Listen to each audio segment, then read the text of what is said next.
everyone, and thank you so much for joining another Women's Spotlight. It's Tara Myshrall here, and today, like all other months, I'm bringing you a dynamite woman in tech who's changing and paving the way for other women to jump out and live the life that they want. So today with me, I have Kelly Jura, and she has gone on a mission. She's moved through the tech industry in several different capacities, starting with really digging into the marketing and branding and user experience side, and just really been able to extend that to where she's at today as the vice president and brand ambassador for the user experience at ScreenPal. And what I find most fascinating about what she does is she really touches every single part of what's important to a customer. She has to be the liaison and the storyteller between the product, the sellers, the developers, the end users, and how it all simultaneously comes together. And it doesn't stop there, because she continues to look at what that brand user or what that brand experience and what that user experience looks like well after a product is bought, because as we know, happy customers create great relationships. So with all of that, welcome, Kelly. I'm so happy to have you today. Thank you. Thank you so much for having me. I'm really excited to talk about my role at ScreenPal and some of my experience and, connect with you on this Women's Spotlight. Awesome. Well, let's just jump right in. When you were young, did you think that when I grow up, I'm going to be a vice president of brand and user experience? I'm going to be in the tech marketing space. Was that even a thought when you were young? I don't know that user experience was, a thought when I was growing up. I don't know that that was really a career that I knew existed. I wanted to be in advertising and I wanted to do design work. That was really what I wanted to do when I was young. I had a friend whose parent was in advertising, and I thought that was like the ultimate dream job, just very cool. And I grew up with older brothers, so I always had this kind of scrappiness to me, I guess you would say, where, anything my brothers did, I wanted to do too. So there was never any thought in my mind that I couldn't do something based on my gender. I was always very much so like, if that job's out there, or if that's something that I want to do, I'm going to do it. And I was always really, probably a little bit of a stubborn child, but definitely a motivated and, I would say industrious child, trying to figure out a way to make things work, right? Awesome. So your brain was kind of always curious and inquisitive. Yes. Is that, yeah, because I think you've been described as being strong, confident, and curious. And I love that curiosity perspective, because I think so many of us shut down our curiosity and our creativity. And it sounds like that has run through your life. Yes, it certainly has. And I mean, even today, whenever I'm trying to think through solving a problem, I'm just, why is this a problem? Why is this a problem? Asking that continuously like a child, and approaching problems with that curiosity, I think is really powerful. And it often leads to better outcomes, right? When you come to these, face these problems in a way that you're curious, and you don't come in with that bias of, here's what I think the solution is. When you come, at it with that curiosity, and you're able to kind of connect with people and empathize with people and understand, the underlying issues versus always going in with a solution. We're able to better things, right? With that curiosity. Yeah. So, and that curiosity and creativity was taking you into branding and advertising. And was there people in your family that showed that worked in that industry? Tell me more. No. Yeah, no, my father was an engineer, so I think he always had that curiosity too, how things work, taking things apart. And he definitely instilled that in us. I remember as a child, I grew up with circuit boards and things like that, trying to make, light bulbs light up based on heat sensors or based on, little solar panels. I definitely grew up with that kind of engineering kind of foundation and that thinking. But nobody was, I would say, in the creative industry. My mother was a paraprofessional in a preschool classroom with special needs kids. So she definitely brought that empathetic approach, to our kind of upbringing, which I think was really really powerful. So I had kind of the empathy, that piece of it and really connecting with people. And then I had the engineering kind of analytical parent too. So I think it Wow, was it sounds like a perfect use of the left and right brain, and it sounds like a yes. perfect use of the logic and the heart. So, and as women, when we can learn to balance logic and heart, we are our most powerful, aren't we? Yeah, I would agree with that. And I think I do bring that to my current role, in connecting with users, really understanding what their needs are. But also, diving into the data and, having that really analytical, observation type mindset as well. And we need the data, especially in this world where data is just exponentially growing. We've got AI and ML and generative AI coming out, and that all starts with the data and how you're collecting data at source and Mm-hmm. clean it is. So I really second the idea that you need the creative, but you need the data to back it up, especially in this day and age. However, for me growing up, I didn't really hear about UX until I entered the tech industry. That's when I really started to understand it. So when did you pinpoint that the user experience was also important in the UX design and not just the branding and marketing?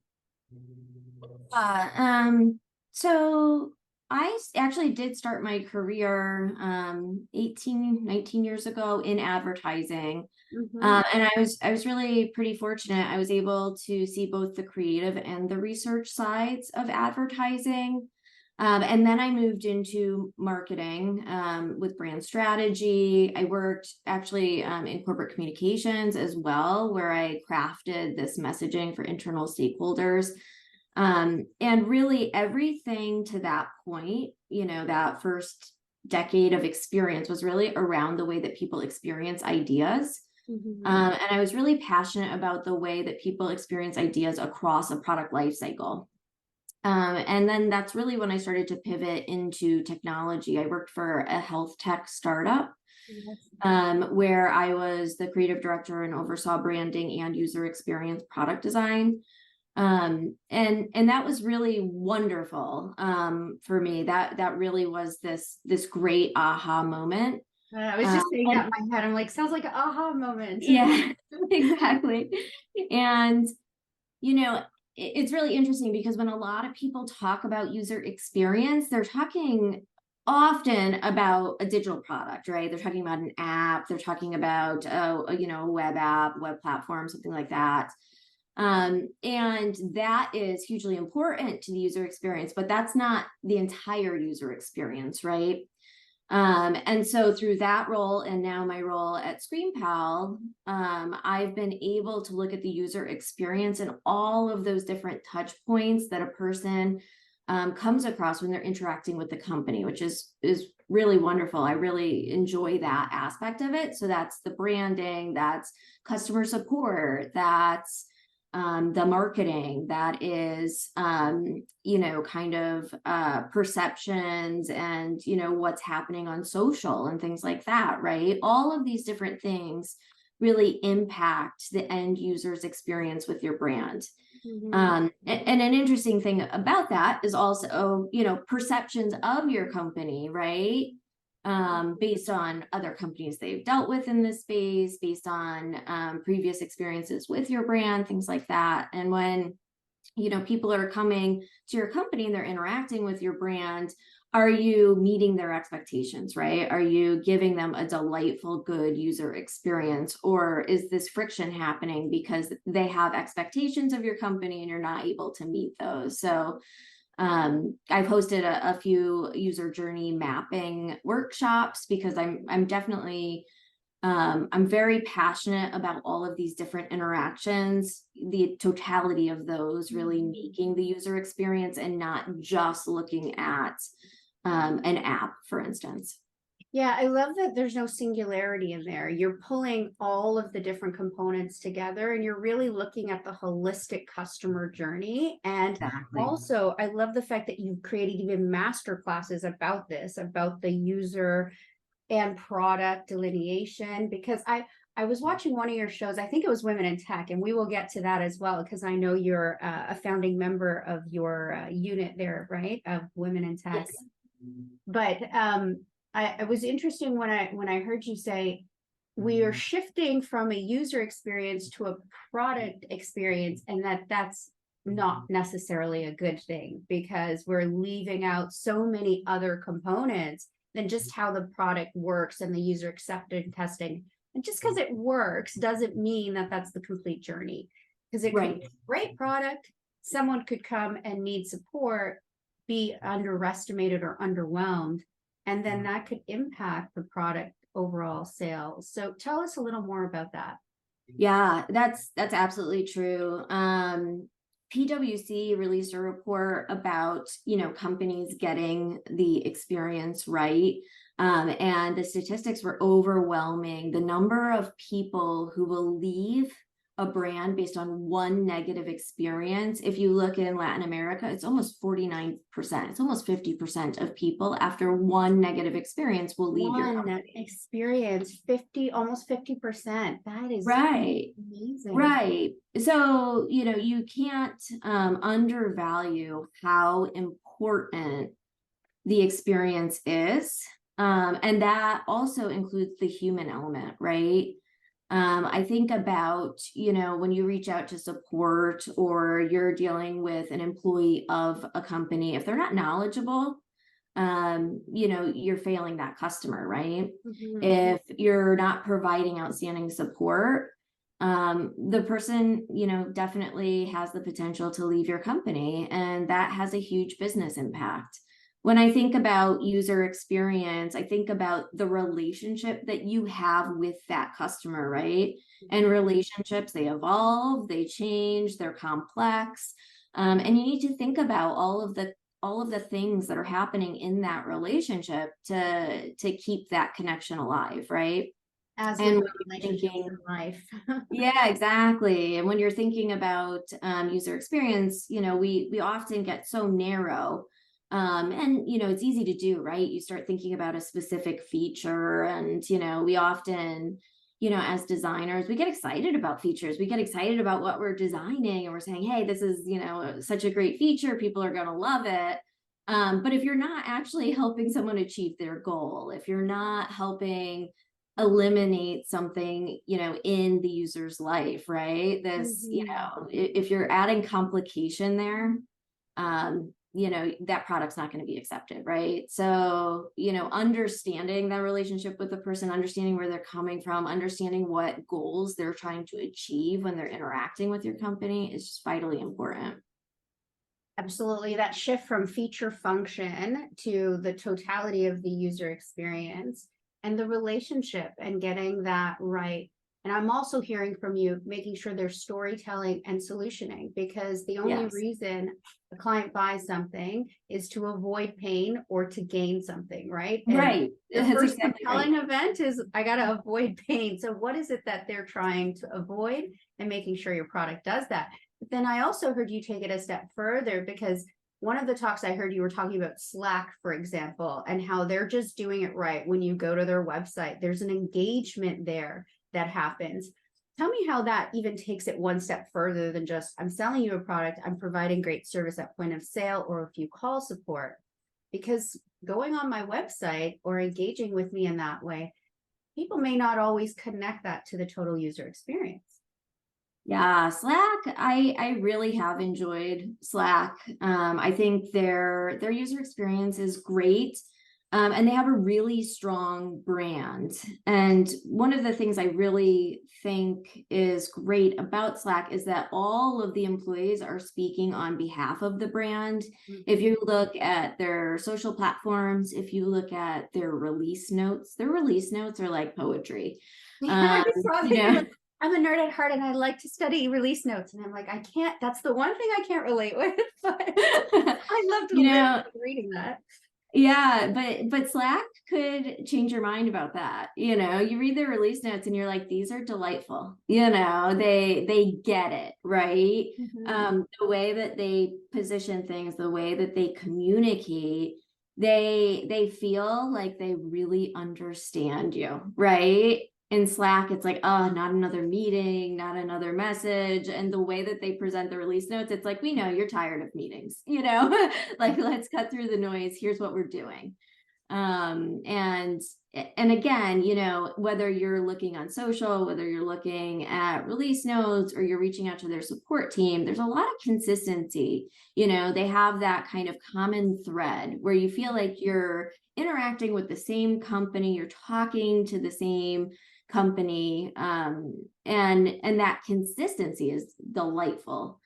I mean, I personally just like their brand expression, so there's some of that too, but you know, I think the consistency is really wonderful when you're dealing with a company and you have an inconsistent experience. That creates that friction, right? And you're like, wait a second, you know, I expect that this is going to be, you know, a great experience, and you're, you know, meeting me where I am, you understand where I'm coming from. If you don't provide that friction, you know, definitely could, again, it could create an environment where people leave, especially if you're in an industry where there's a lot of competition, right? If people have choices, and you're not the only game out there, if you're creating an environment where there is this friction, you know, people will leave. They'll find another solution.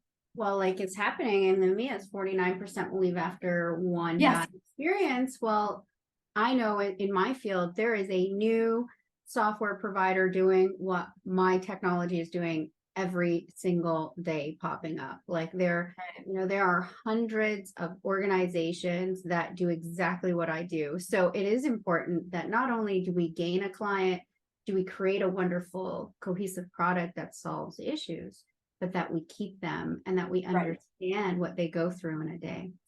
So I love all of this. Now tell me when you decided you were going to start your own chapter of Women in Tech and really focus in on the disparity of women in the tech industry and specifically in the user experience, UX design side of the world. Sure. So, WomenTech Network was actually recommended to me through LinkedIn. And I ended up just researching it a bit, and I met with Anna, the CEO of WomenTech Network, and she was just phenomenal.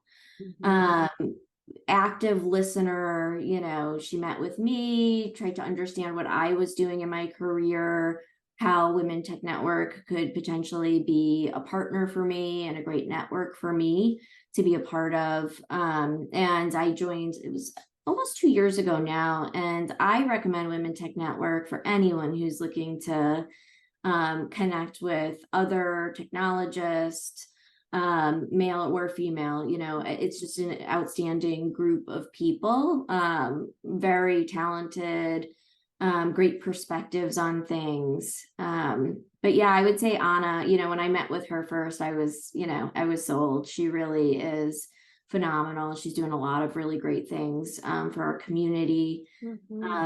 And, you know, I got an opportunity earlier this year to host one of the first executive dinners in New York. And I was absolutely blown away. You know, it was just such a wonderful experience. Not only were we pulling together these amazing technologists with this, you know, rich kind of, you know, backgrounds and again, perspectives. But everyone was lovely. Everyone was celebrating each other's wins. I still am connected with a number of the people that I met at that dinner.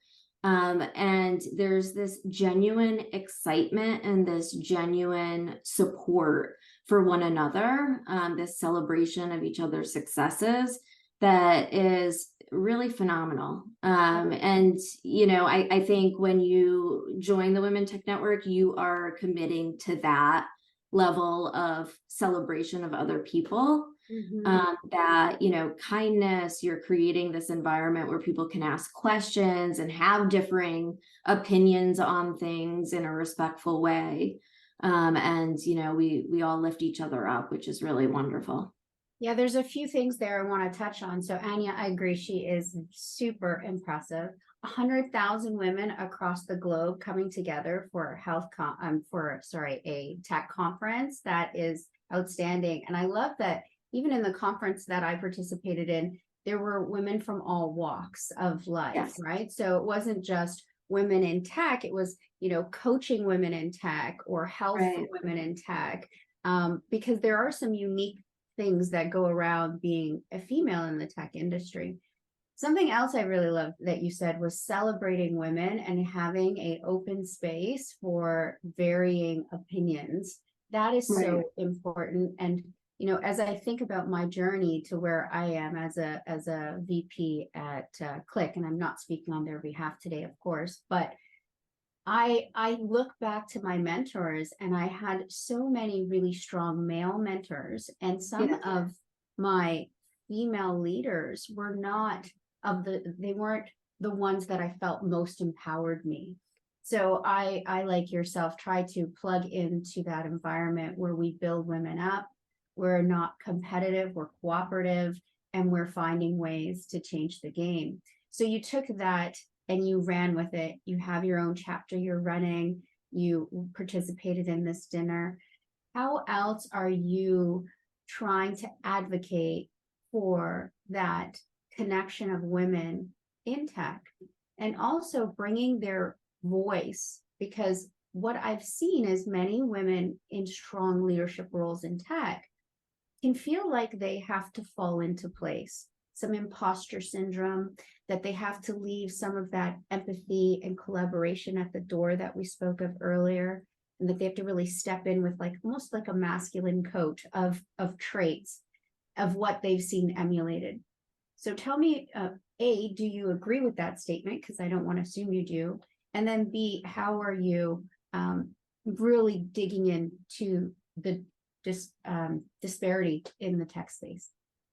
Yeah, so I very much so connect with your statement. I've been very fortunate to have a number of male mentors and people who advocate for me, who have helped me to grow my career and understand, provide the right feedback at the right time for me to really be successful, right? So I certainly connect with that.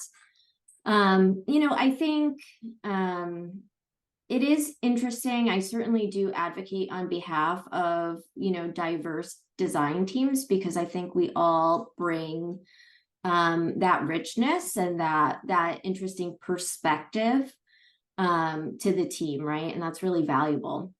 And I also think, when you're creating products, right, it would be ideal if the team was more representative of kind of the richness of the world we're designing for. That's the goal, right?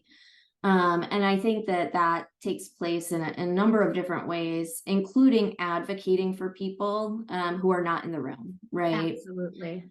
And that is something that I strive to do. I hope I do it. That's a good day when I am able to lay my head at night and say, what, I did that today. I was advocating for people who weren't in the room, making sure their voices are heard so that they can be a part of the conversation whenever possible. I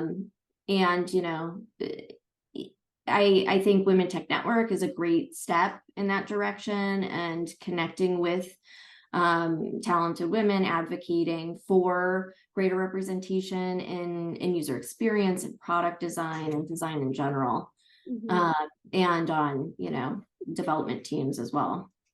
Yeah, because we have seen that if you're not able to have full representation, then everybody, the actual output of the design will be different, right? Like seatbelts were not designed for Right. women and children. So we have Right. a higher impact and death rate because of that. That's So right. if we don't have more voices at the table, especially in the user experience and the testing of the product, we may Right. actually be hurting people and doing a disservice. The other thing I find is that when people gain a seat at the table, they feel like they had to earn it, and so they're going to fall in place. How do Yeah. you create a safe space for all walks of life to feel like even if others don't look like them or their opinion is extremely differing, that they have the power to speak up? And that not only is it's imperative that they do it, not just their right, but it's important for others.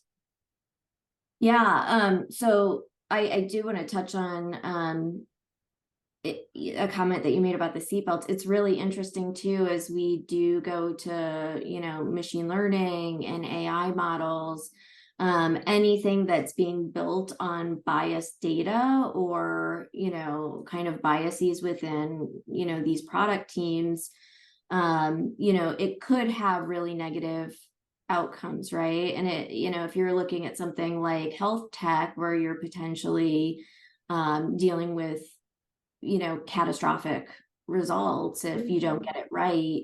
It's very important. Or recruitment tools, right? If recruitment tools are built upon biased data, we might be further, um, you know, uh, taking out the opportunity for underrepresented groups within industries, right? So, yeah, it's really important that not only are we aware of that, but it's something that we're actively working to make sure that the data that things are built upon is not biased, right? Mhm. Yeah, as far as greater representation and again, I think there's advocacy and I think there's active listening and creating safe spaces. I think a lot of the time in meeting with, other design leaders, there's a tendency to feel like, what if I say the wrong thing? What if I do the wrong thing? But being able to have safe spaces where you can provide feedback to people, both, positive and constructive, is really important. So as we build these teams, making sure that people on our teams feel comfortable, even having conversations with leaders, right? Hey, here's feedback on what you're doing, and here's how you could be kind of doing things differently is really, really powerful, really important. I hope that I do that every day. I make it a point to create those safe spaces, to get that feedback, and to kind of modify and improve the way I do things every day, right? Mhm. So I think that there's, opportunity for us all to be doing a little bit more, us all to be, using empathy, to your point, I think that's something that is undervalued. Mhm. We certainly all could be doing that,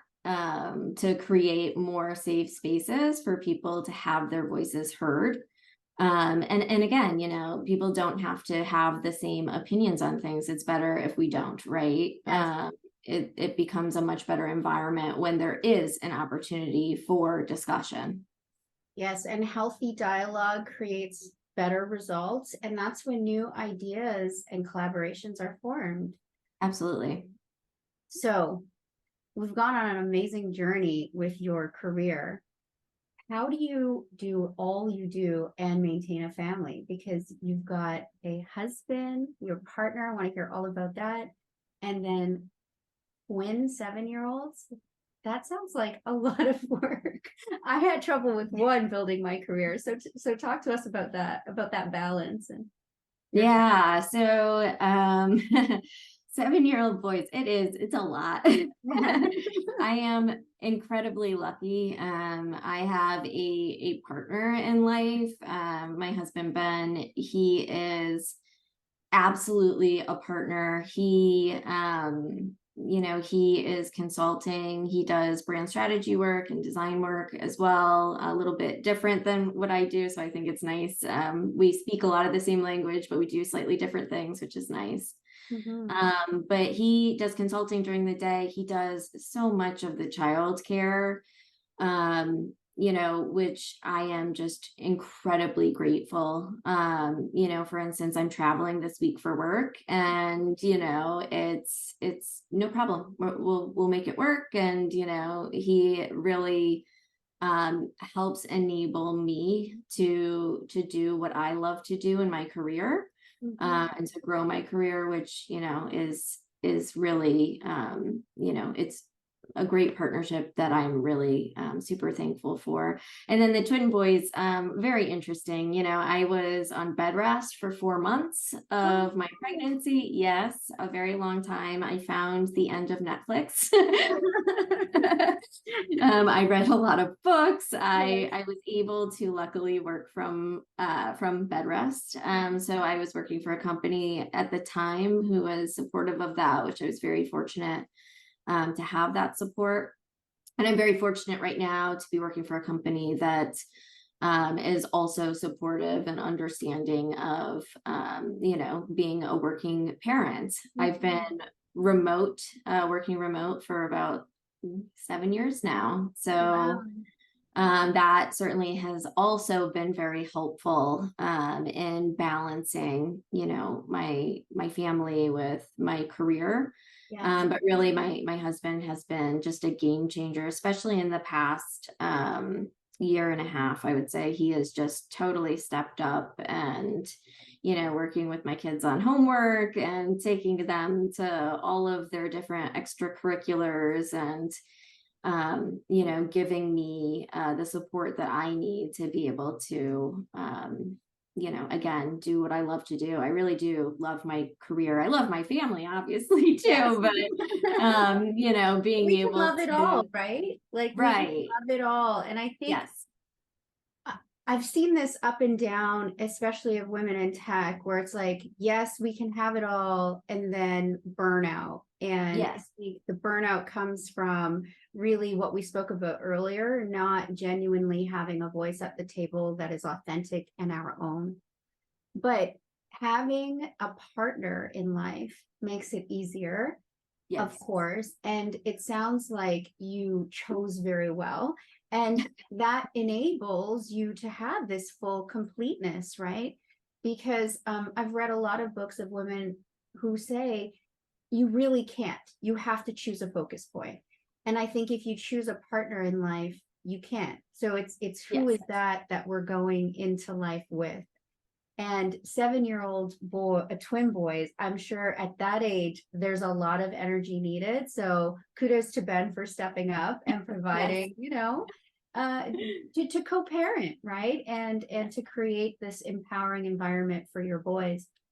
Do they know yet, like, what you do and like your position as a VP? Has that, like, mom is this powerful tech woman?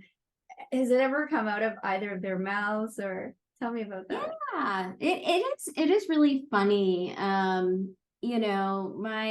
one son, he was reading DMI Review released their 2023 list of women in diverse design leaders, and I was included in the list. And yes, he was, congratulations. Thank you. Yeah, that was definitely a huge honor. But he was so sweet. That was like the moment he said, "Mom, will you sign this for me?" Like,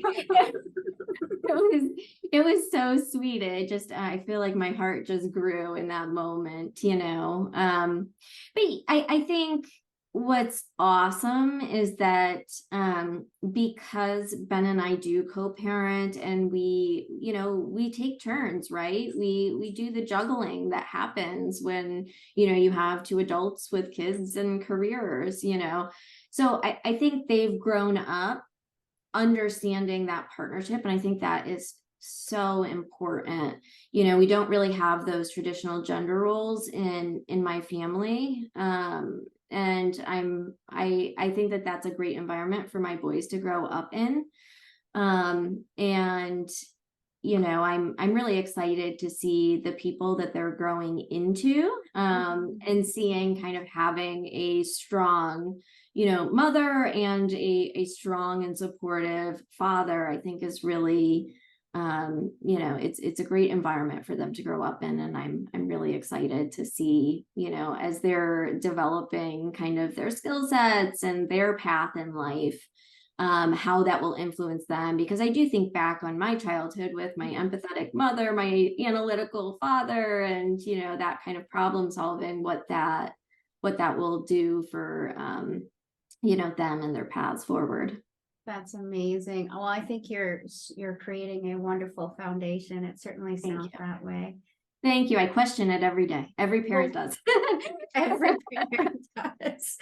My son's off in university, and I still question if I did Oh, sure. what I could do, right? No, that's good parenting though. Questioning everything, making, adjustments if things don't go right. It's, that's a sign of a good parent. Yeah, it's at the forefront of everything for sure. So just before we wrap up, a couple of questions about, have there ever been like some struggles in your life where you questioned if you were on the right path, if you had what it took, if you could use your voice adequately, because you're advocating for so many? Did you have to at some point advocate yourself through some of this for yourself? Yeah, absolutely. So I do think growing up with older brothers, and just being surrounded by very, strong male leaders, in my life, it definitely, I always say that it gave me this scrappiness, this kind of like, I'm going to work really hard and I'm going to do what I want to do. So it definitely gave me a little bit of that, personality, which, I have no problem advocating for myself. But I know there are a number of people that do struggle with that, right? And I try to use my voice to advocate on behalf of those that, again, who are in the room, who maybe are uncomfortable doing so, things like that. I think one of the important things is to surround yourselves with kind of a board of directors, right? This idea of, these mentors and people who you can ask questions, get honest feedback, who can help guide you when you're at these kind of pivot points in your career. I think back, I was really fortunate. I have, friends in different industries and similar industries. I have friends who are career coaches. I have, past coworkers. I have past recruiters, people I can reach out to say, hey, here's where I'm feeling, here's what I'm thinking about this stage in my career. Here are some of the directions I could go in, and really talk it through and have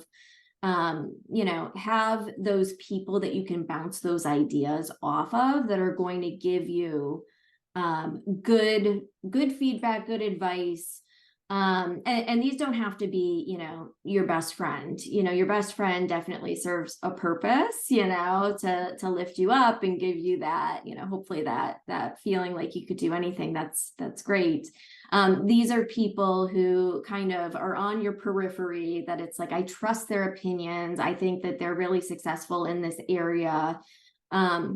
And being able to look at your network and see, are there people out there? What are they doing? What are they doing well? What can I learn from them? And could they be on my board of directors, right? Is this somebody that I can reach out to for career advice, or advice on, leadership, or advice on, like Anna, I would certainly consider her to be someone that I could reach out to if I had a question, or wanted to pick her brain on something. So, surround yourself with talented people, surround yourself with people that you admire and that inspire you. I think that that's really powerful.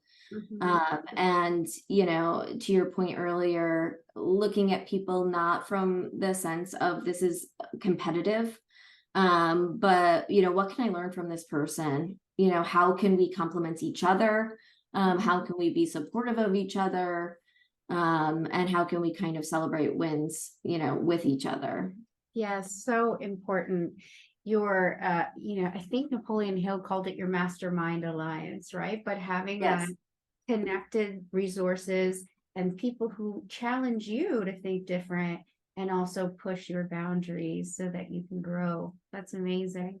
So if you could go back and talk to your little girl self with the big brothers before you were, let's say, 6 years old, so from 0 to 6, and tell her anything that would help her on the journey to become who you are today, what would it be? Yeah, that's a great question. I think I would say, challenge yourself. Discomfort is okay. We're raised to think that discomfort is something that you should avoid it, but discomfort in a way that you're learning, you're growing, you're trying new things. You really can do incredible things if you are challenging yourself to get outside your comfort zone, right? Not everybody is ready for every opportunity that comes your way. And if you have a little bit of confidence and you have that tenacity and you accept those opportunities to learn and grow, you can do incredible things. Oh, that's amazing. It almost reminds me of like going to the gym and it hurts and Yes. your hair and they rip, but they have to do that to grow into something larger and healthier. So Yes. thank you for that beautiful note to your younger self. I'm sure a lot of our younger selves are enjoying it and needing it. Well, thank you so much, Kelly, for being here with us today. And thank you for all of you who are out there who are tuning in to not only celebrate Kelly and other women that are doing great things, but celebrate the potential that lies within yourself.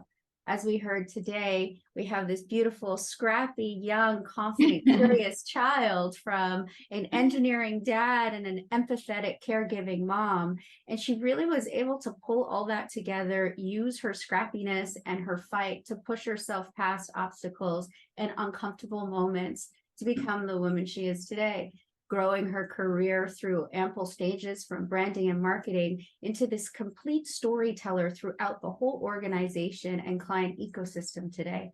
And then taking all of that and giving back to the community and giving back to all of you a hopeful whisper that if you tap into the power within, anything is possible. So thank you, Kelly. Thank you for walking your journey and sharing it with us and doing it all with a lovely partner, wonderful children, and 2 great dogs.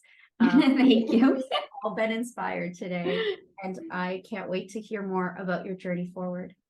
Thank you so much. This was lovely. I really My appreciate pleasure. it. Until next time, everyone, thank you so much for joining us today. Thanks so much for watching. Subscribe and follow me. And also, if you want some other content, hit me up on Tara Myshrall Speaks on Instagram, or join my inner circle at taramyshrall.com. You will be the first to receive new content when it drops, as well as the first to get the Women's Spotlight. Learn about other amazing women in our local community that are up to big things. Thanks again, with love and light. Until next time, guys.